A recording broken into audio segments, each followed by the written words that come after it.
Hello viewers, good morning. मैं self Nikunj Bihari Mallick and मैं स्वागत करता हूं आप सबको ये हमारा आपका YouTube channel mathematics by NB Malik. Previous classes में हमने एनसीईआरटी टेक्स्ट बुक का mathematics pair of linear equation का 3.1 कंप्लीट कर दिया था और 3.2 का क्वेश्चन नंबर 1 का पॉइंट 1.2 कंप्लीट कर दिया था। अभी वही एक्सरसाइज 3.2 का क्वेश्चन नंबर 2 जाएंगे। क्वेश्चन नंबर 2 जाएंगे क्या ना, on comparing the ratio a1/a2 b1/b2 c1/c2 बताओ whether the pair of linear equation intersecting at a point or parallel और कोइंसिडेंट। इसी के ऊपर मैंने एक वीडियो कर रखा है।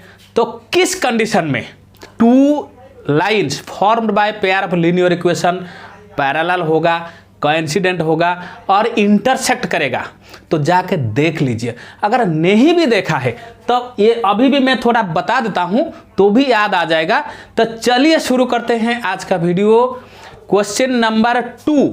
और चैनल को देखने से पहले थोड़ा लाइक कर दीजिए, शेयर कर दीजिए और कमेंट जरूर दीजिए, सब्सक्राइब कर दीजिए। तो चलिए क्वेश्चन नंबर 2 शुरू करेंगे। क्वेश्चन नंबर ये बोला है on comparing the ratio a1/a2 b1/b2 c1/c2। मतलब a1/a2 को लो, b1/b2 को लो, c1/c2 को लो, उसको कंपेयर करो। कंपेयर करके बताओ ये two lines, find out whether the two lines representing the following pair of linear equations intersect at point और parallel और coincident। तुमको दो इक्वेशन देगा। मैं थोड़ा और याद दिला देता हूं। लीनियर इक्वेशन का स्टैंडर्ड फॉर्म है a1x plus b1y plus c1 equal to 0, ये इक्वेशन 1। और a2x plus b2y plus c2 equal to 0, ये इक्वेशन 2। इक्वेशन 1 का ये a1 b1 c1। इक्वेशन 2 अगर होगा a2 b2 c2। इक्वेशन 3 होगा a3 b3 c3। इक्वेशन 4 होगा a4 b4 c4। याद आया? और एक बार समझाता हूँ। इक्वेशन 1 का x का कोफिशिएंट a1, y का कोफिशिएंट b1 और x y जिसमें नहीं है कांस्टेंट टर्म है वो c1 है। इक्वेशन 2 का x का कोफिशिएंट a2, ये b2 और x y नहीं है वो कांस्टेंट टर्म है b2। और अगर a1/a2 is not equal to b1/b2 होगा पॉइंट 1, तो अगर ये होगा a1/a2 का निकाल दो, b1/2 इक्वेशन तुमको देगा एग्जाम में, दो इक्वेशन देगा 4x प्लस 5y प्लस 6 ऐसा कुछ, 7x माइनस 9y प्लस 11 ऐसा कुछ इक्वेशन देगा। देने से तुम a1/a2 लो, b1/b2 लोगो। अगर दो रेशियो नहीं इक्वल होगा, a1/a2 is not equal to b1/b2, then two lines, इस कंडीशन में two lines intersect at one point और वन सॉल्यूशन होगा और कंसिस्टेंट होगा। क्लियर है? Second number point, if a1/a2 is equal to b1/b2 is equal to c1/c2, ये तीनों equal होगा। a1/a2 b1/b2 c1/c2 तीनों इक्वल होगा। इस कंडीशन में टू लाइन्स कोइंसिडेंट होगा। मतलब two lines are coincident to each other. ये two lines are coincident to each other. Coincident मतलब एक लाइन अगर ए गया तो दूसरा लाइन उसी के ऊपर ही चला जाएगा, कोइंसाइड कर देगा, मतलब मैच कर जाएगा। समझ गया? कोइंसिडेंट का मतलब एक लाइन गया, ये L1 अगर गया और L2 उसी लाइन के ऊपर जाएगा, मतलब मेनी सॉल्यूशन आएगा। a1/a2 is equal to b1/b2 is not equal to c1/c2। अगर सॉरी a1/a2 b1/b2 c1/c2 अगर तीनों इक्वल होगा, ये कोइंसिडेंट होगा और two lines coincide with each other, एक के ऊपर दूसरा जाएगा। मतलब ये गया, दूसरा लाइन उसी के ऊपर जाएगा, मतलब मेनी सोल्यूशन होगा। ये भी एक सोल्यूशन होगा, ये भी एक सोल्यूशन, ये भी एक solution, each and every point solution, because ये एक लाइन जहीं रास्ते पे गया, दूसरा लाइन वहीं पे भी गया, तो कोइंसिडेंट टू ईच अदर, मतलब एक लाइन के ऊपर दूसरा चला गया। और तीसरा पॉइंट है, तीसरा पॉइंट यहीं पे लिख देता हूं। तीसरा point, if a1 by a2 is equal to b1 by b2 is not equal to c1 by c2, if a1 by a2 is equal to b1 by b2 is not equal to c1 by c2, this condition means to two lines are parallel to each other।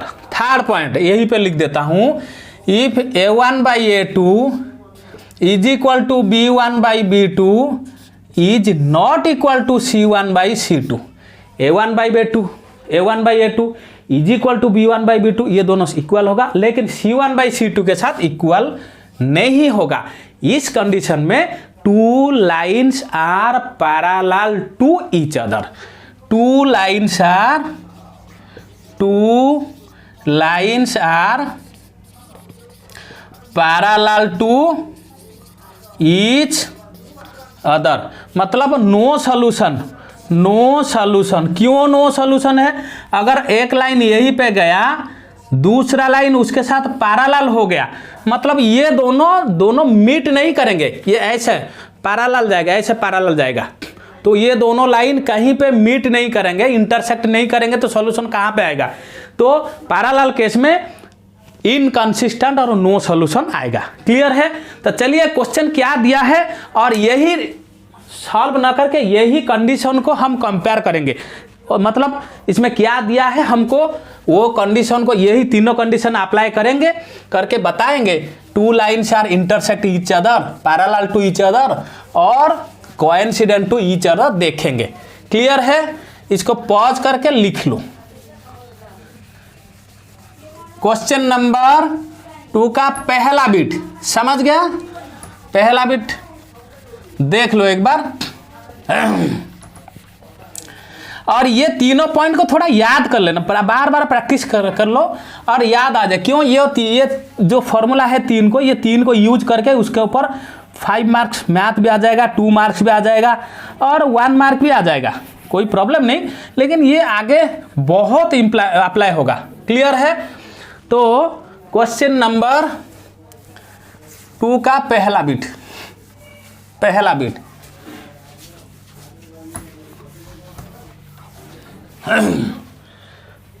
अच्छा, पहला bit क्या बोला है? देखो, question number 2 first bit, question number 2 first bit, equation 1 दिया है 5x - 4y, 5x - 4y + 8 = 0। ये equation 1, 5x - 4y + 8 equation ये 1 का। सेकेंड इक्वेशन ये बोला है 7x + 6y, 7x + 6y - 9 = 0। अच्छा, ये होगा इक्वेशन 2।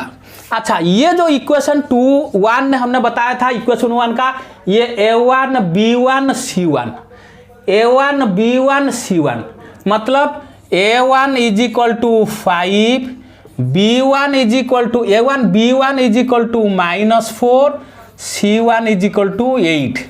अगेन इक्वेशन 2, ये फ्रॉम इक्वेशन 1 ये निकल गया।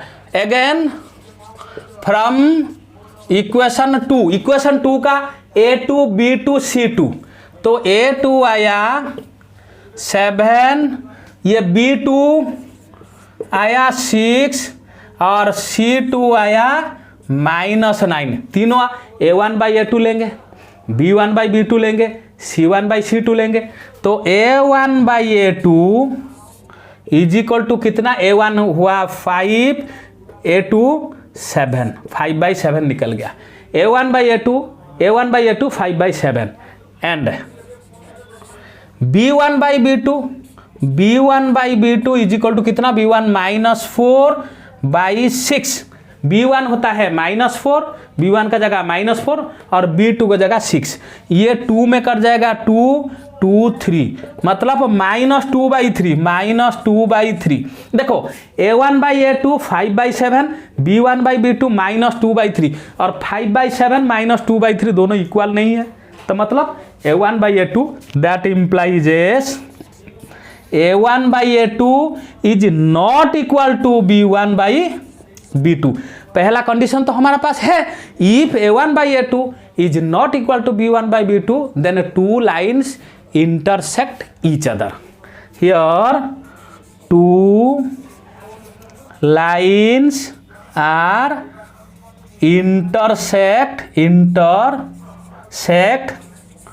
at a point. आंसर मतलब ये हमने सॉल्व नहीं किया, ये दोनों को अगर सॉल्व करते हैं तो एक टू लाइन इंटरसेक्ट करेगा, लेकिन ये बोला है ऑन कंपेयरिंग, मत सॉल्व करो, कंपेयर करो। किसको कंपेयर करो? A1/A2 को लो, B1/B2 को लो, C1/C2 को लो। हमने A1/A2 और B1/B2 को लिया, दोनों इक्वल नहीं है, ये भी एक तो फॉर्मूला है, पहला कंडीशन है A1/A2 is not equal to B1/B2, ये भी एक तो कंडीशन है, if A1/A2 is not equal to B1/B2 then two lines are intersect at one point, और two lines are intersecting line, और इसको बोलते हैं intersecting line, intersecting lines, intersecting lines. Clear?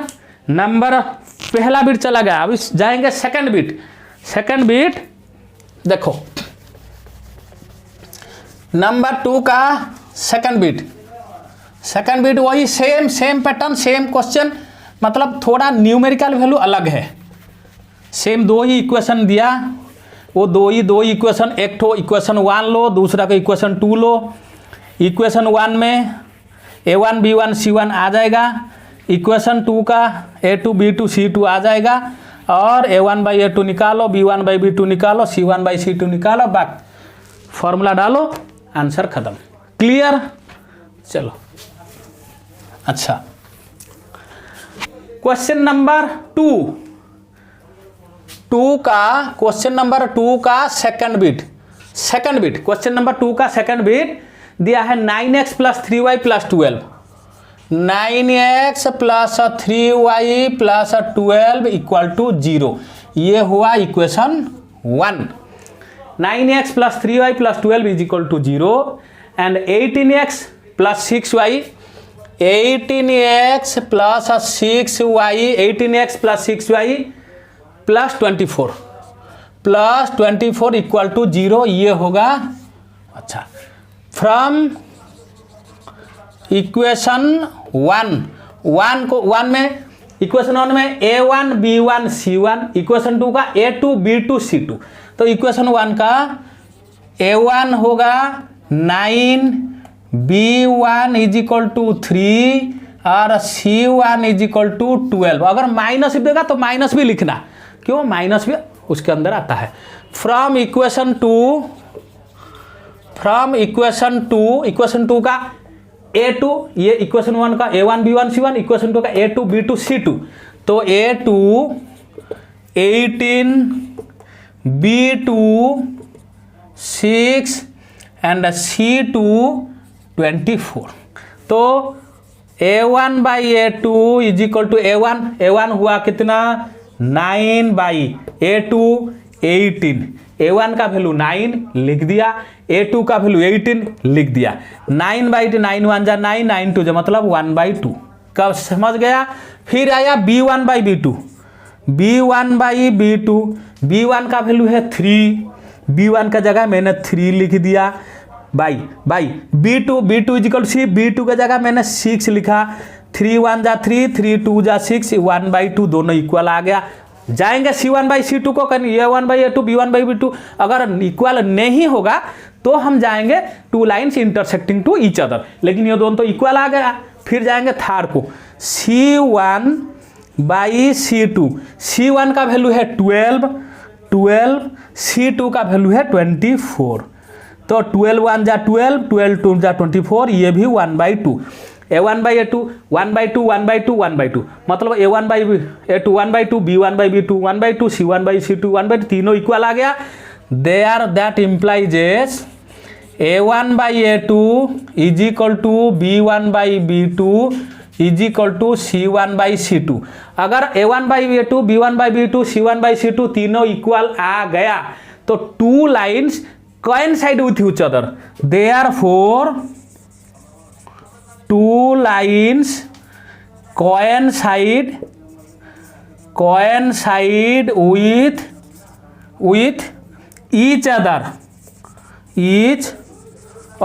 इस केस में many solutions are there। many solution नहीं पूछा है, फिर मैं लिख देता हूं many solutions are देयर। कैसे? फिगर ऐसा ही होगा। एक लाइन अगर इधर ए गया ना, ये लाइन 1, अगर दूसरा लाइन उसी के ऊपर ही जाएगा, उसी के ऊपर मैच करके कोइंसाइड, एक के ऊपर दूसरा जाएगा। क्लियर है? ये कोइंसाइड विथ ईच अदर। लिख लिया, इरेज करें। अभी जाएंगे थर्ड बिट, क्वेश्चन नंबर 2 का बिट 3। क्लियर? देखो बिट 3 का इक्वेशन 1 लिखो, इक्वेशन 2 लिखो, और इक्वेशन 1 में A1 B1 C1 उठाओ, और इक्वेशन 2 का A2 B2 C2 उठाओ, और A1/A2 निकाल दो, B1/B2 निकाल दो, C1/C2 निकाल दो। देखो तीनों में क्या, कौन सा तीन जो फॉर्मूला मैंने पहले बताया था, कौन सा कंडीशन और कौन सा फॉर्मूला ये सेटिस्फाई करता है। क्लियर है? क्वेश्चन नंबर 2 का थर्ड बिट, क्वेश्चन नंबर 2 का थर्ड बिट है 6x - 3y, 6x - 3y, 6x - 3y plus 10 is equal to 0। ये इक्वेशन 1, 6x - 3y प्लस 10। ये नेक्स्ट आता है 2x - y, 2x - y plus 9 is equal to 0। ये equation 2। अच्छा, from equation 1 का देखो, 1 का A1 B1 C1, इक्वेशन 2 का A2 B2 C2। अच्छा, फ्रॉम इक्वेशन 1 यही पे चलते हैं। A1 is equal to 6, B1 is equal to ये -3 and C1 is equal to 10। अच्छा, फ्रॉम इक्वेशन 2 का ये वाला इक्वेशन 2 का A2 B2 C2, मतलब उसका कोफिशिएंट x y नहीं आएगा। A2 is equal to 2, B2 is equal to इसका कोफिशिएंट कुछ नहीं, मतलब -1। x का कोफिशिएंट है 1, -x का न्यूमेरिकल कोफिशिएंट -1, y का कोफिशिएंट है +1, -y का कोफिशिएंट है -1, -y का कोफिशिएंट -1, और A2 B2 C2 is equal to 9। अभी निकालेंगे A1/A2 B1/B2 C1/C2।